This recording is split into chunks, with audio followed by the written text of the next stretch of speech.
काम हो जाना चाहिए। अब फिक्र मत कीजिए देवकी जी, शाम ढलते ही आपका ये काम हो जाएगा। ये रहा एडवांस, बाकी काम होने के बाद, लेकिन काम आज रात को ही हो जाना चाहिए, समझे?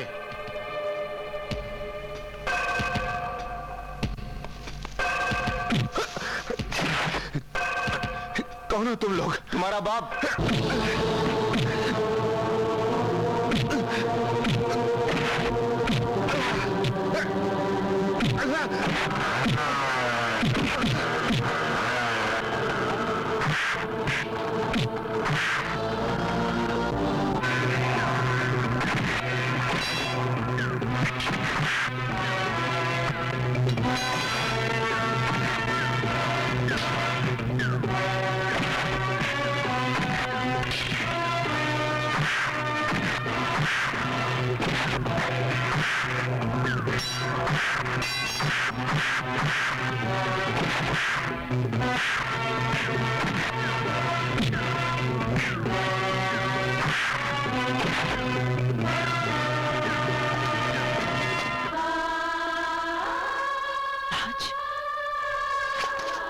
राज,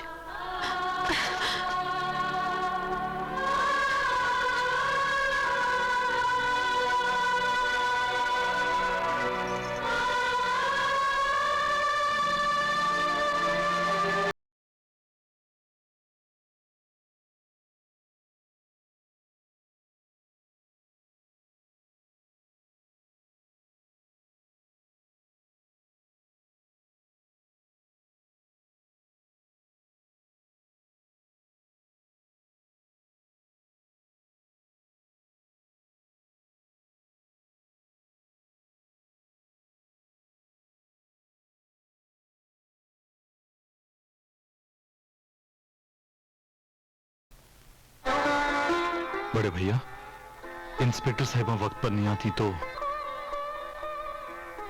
मेहरबानी इंस्पेक्टर साहिबा,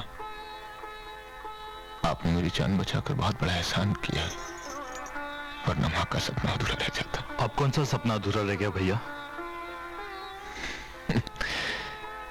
तेरी शादी करवा दी, अभी अमर की करना बाकी। ओहो बड़े भैया, हम दोनों भाइयों ने मिलकर तय किया है कि अगर आपने काम धाम बंद नहीं किया तो हम लोग मिलकर आपकी शादी करा देंगे। क्यों?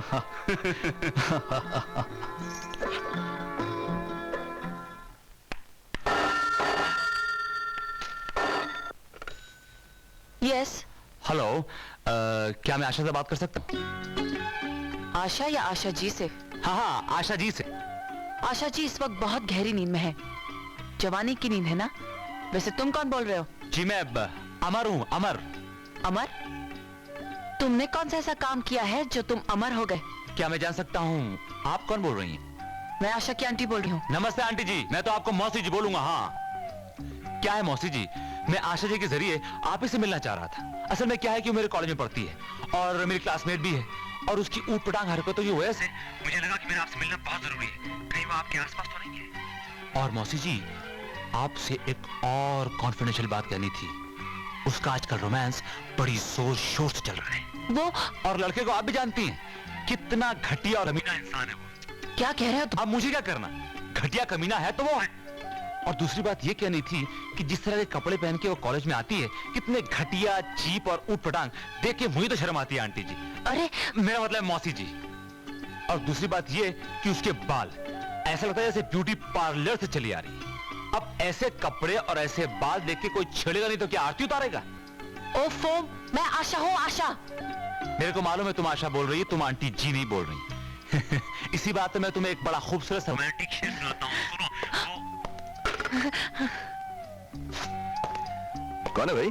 किससे बात कर रही हो? डैडी वो बात है, वो मेरी सहेली है ना फरीदा, बहुत बातें करती है, हमेशा शेर और शायरी की बातें करती रहती है। फरीदा? ओ डैडी। खाना लग गया है, हाथ मुंह धोकर नीचे आ जाओ। हाँ जी डैडी, नहा धोकर आती हूँ।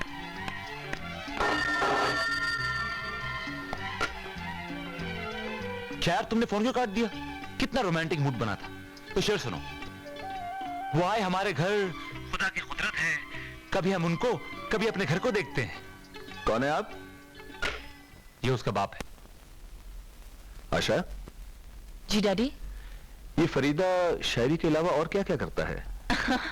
फरीदा लड़की का नाम है डैडी। ओ, तो फिर ये फोन पे उल्टी सीधी बातें कौन कर रहा था? देखो बेटी, मैं जानती हूँ आप क्या कहना चाहते हैं डैडी। मैं आपकी बेटी हूँ, दुनिया की ऊंच नीच से अच्छी तरह वाकिफ हूँ, लेकिन अमर बहुत ही नेक और शरीफ लड़का है डैडी। ये अमर वही लड़का ना जो तुम्हारी क्लास में पढ़ता है, पर एक बार चमन से। जी डैडी, अमर वही लड़का है। अरे उसे किसी दिन घर पे तो बुलाओ, मैं उसके बारे में कुछ जानना चाहता हूँ। आखिर ये तेरी जिंदगी और भविष्य का सवाल है। आपको अमर के बारे में जो कुछ भी जानना है मैं आपको बता देती हूँ। अच्छा, पगली कहेंगे। Oh daddy, you are so good. हाँ तो भाई शायर साहब, क्या था वो शेर? अरे शेरो शायरी छोड़ो, ये बताओ कल क्या गुजरी? भाई मेरी तो अच्छी गुजरी, मगर डैडी की आवाज सुनकर सिट्टी पिट्टी गुम हो गई जनाब की। चौंक पड़े थे हुजूर। चौंक पड़ा था? उस वक्त से अब तक बराबर चौंक रहा हूं। पता नहीं डैडी ने तुम्हारे क्या सोचा होगा मेरे बारे में। सोचा तो बहुत, मगर अच्छा सोचा। डैडी तुमसे मिलना चाहते हैं। क्यों? तुम्हारे डैडी मुझसे मिलना चाहते हैं? आशा, क्या मेरी फोटोग्राफ से काम नहीं चलेगा? क्या शादी के फेरे भी फोटो के साथ लेने होंगे? इसका मतलब तुम्हारे पिताजी मान गए, बात बन गई। याहू!